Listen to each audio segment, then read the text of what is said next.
ఈ సమాజంలో అందరికీ తెలియదు. ఏదైనా అన్ని తెలిసినా ఏదో కొద్దిగా తెలుసుకునేది ఉంటుంది.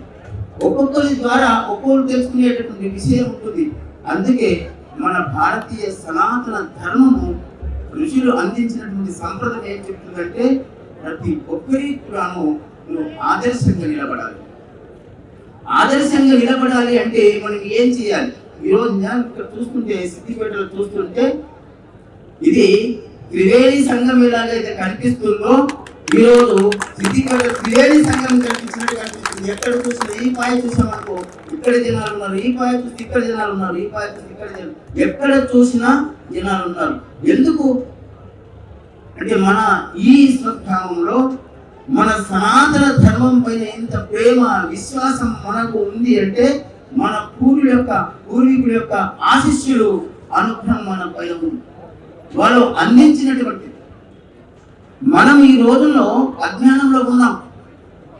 మనం ఒకరు గుర్తుపెట్టుకోండి, మనం కులాలుగానో వర్గాలుగానో మనం విభజించి పాలించడం అనేటటువంటిది మన దేశంలో అలా ప్రయత్నం చేస్తున్నారు. చూడండి, పూర్వం మనము 1800 సంవత్సరాల పూర్వం చూస్తే ఈ కులాలు లేవండి, వర్గాలు మాత్రమే ఉన్నాయి. కానీ ఇంత విడదీసి ఉప కులాలు కానీ కులాలుగా విభజించి మనల్ని విభజించి పాలించేటటువంటి సంప్రదాయం బ్రిటిష్ వాళ్ళు తీసుకొని వచ్చారు. వాళ్ళు మనం ఐక్యత కానివ్వలేదు, వాళ్ళు ఒక్క దగ్గర కూర్చొని ఇవ్వలేదు. కానీ మనం ఎవరిని దృష్టాంతంగా తీసుకున్నా, ఏ ఒక్క మహానుభావుని దృష్టాంతం తీసుకున్నా మన భారతదేశం గురించి ప్రాణాలు అర్పించారు. ఎవరైనా చూడండి, ఎవరిని తీసుకున్నా భారతదేశం గురించి ప్రాణాలు అర్పించారు, నిస్వార్థమైన సేవ చేశారు. అప్పుడే మనకి స్వతంత్రం వచ్చింది. మనకు అంటగట్టి వెళ్ళారు ఈ కులాలు. కానీ భగవంతుని దృష్టిలో అందరం ఒకటే. వాగర్తాయు సంపృక్తో వాగర్త ప్రతిపత్తయే జగత పితరవు ముందే పార్వతీ పరమేశ్వరు అని చెప్తుంది. మనమందరం ఈశ్వరుక పుత్రులు అంటారు. మనమందరం ఒకటే. మానవుడు అని ఎందుకంటున్నాడో తెలుసా? మను యొక్క సంతతి మనం, అందుకే మానవుడు అంటున్నాడు. మనం అనుకుంటాం రాక్షసులు ఎక్కడ ఉన్నారు, దేవతలు ఎక్కడ ఉన్నారు అనుకుంటాం. ఒకటి మను పరంపర ఉన్నాం కాబట్టి మను సంతతి కాబట్టి మనకు మానవుడు అంటున్నాం. జనకుని యొక్క పుత్రి కాబట్టి జానకి అంటున్నాం. దశరథుని యొక్క పుత్రుడు దాశరథి అని పిలుస్తున్నాం. పర్వతరాజు యొక్క పుత్రిక కాబట్టి పార్వతి అని పిలుస్తున్నాం. అదే రీతిగా మను యొక్క పుత్రులు కాబట్టి మనకు మానవుడు అని పిలుస్తున్నాం.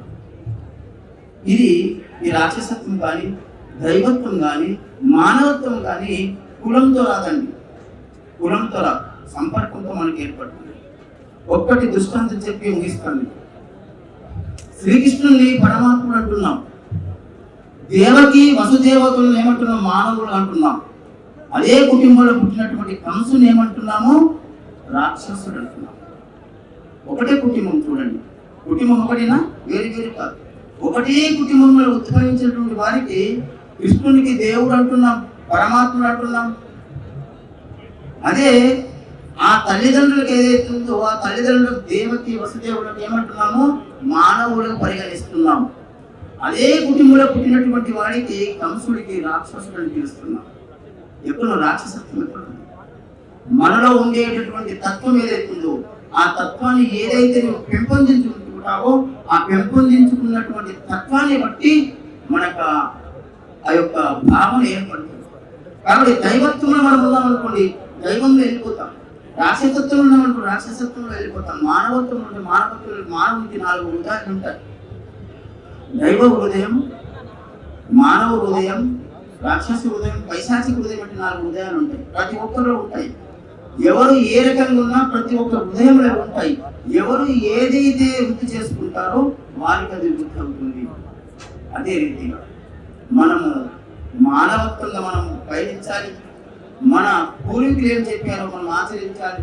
మన దైవత్వం మనకి మనం వెళ్ళి ఈ యొక్క మన భారతీయ సనాతన ధర్మం ఏదైతుందో ఆ సనాతన ధర్మాన్ని కాపాడడానికి ఎలాగైతే శివాజీ మహారాజు గారు ఎందుకు ఈరోజు మనం విగ్రహాన్ని ఆవిష్కరణ చేసుకున్నామంటే ఆ విగ్రహాన్ని చూసినప్పుడల్లా మనకు గుర్తుండాలి అంటే మన హిందూ ధర్మాన్ని ఎలా కాపాడాడు, మనం ఏం చేయాలి అనేటువంటి ఆలోచనను ఆ ఆలోచన మనకు రావడానికే ఆవిష్కరణ. లేకుంటే చేసినటువంటి కృతులు ఏవైతున్నాయో కృతులు మాటి మాటికి మనం గుర్తించుకొని అది మనం పెంపొందించుకోవడానికి మనం ఈ సిద్దిపేటలో రోడ్లో మన విగ్రహాన్ని ఆవిష్కరణ చేసుకుంటున్నాం. అందుకే మనం తప్పకుండా ఈ సనాతన ధర్మాన్ని కాపాడడానికి ఒక శివాజీ ఆ రోజు ఎట్లా జిజియాబాయి ఆ శివాజీ పార్వతీ పరమేశ్వరులకు తపస్సు చేసేటన్నదో అదే రీతికి ప్రహ్లాదులు కావచ్చు, భక్తశ్రేయాలు కావచ్చు, మార్కండేయుడు ఎవరైనా తీసుకోండి, ఆ తపస్సు చేసినటువంటి శక్తి ఫలితం అలా ఉంటుంది. అదే రీతిగా మాతృమూర్తులు కానివ్వండి, ఎవరైనా కానివ్వండి, పరమాత్మ యొక్క నామాన్ని జపిస్తే మనం వాళ్ళకు ఇంకో శక్తిని చెక్కర్లేదు, అనుకోకుండా ఆ శక్తి ఉత్పన్నమవుతుంది.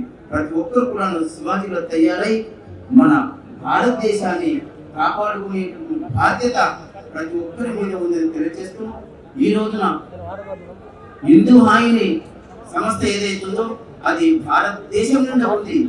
ఆ యొక్క వారు సంస్థ నుంచి ఇంత అత్యద్భుతమైనటువంటి కార్యకర్తలు ఈ యొక్క కార్యక్రమాన్ని ఏర్పాటు చేసిన వారందరూ కూడాను ఆ భగవంతుని యొక్క కృపా కటాక్షం వాళ్ళందరిపైన ఉండాలని తెలుస్తూ, ఇక్కడ ఇచ్చేసినటువంటి వారందరూ కూడాను ఆ పరమాత్మ యొక్క కృపా కటాక్షం మీ అందరిపైన ఉండాలని తెలుస్తూ, ఓం పూర్ణమద పూర్ణమిదం పూర్ణాత్ పూర్ణముదచ్యతే పూర్ణస్య పూర్ణమాదాయ పూర్ణమేవావశిష్యతే. శాంతి శాంతి శాంతి.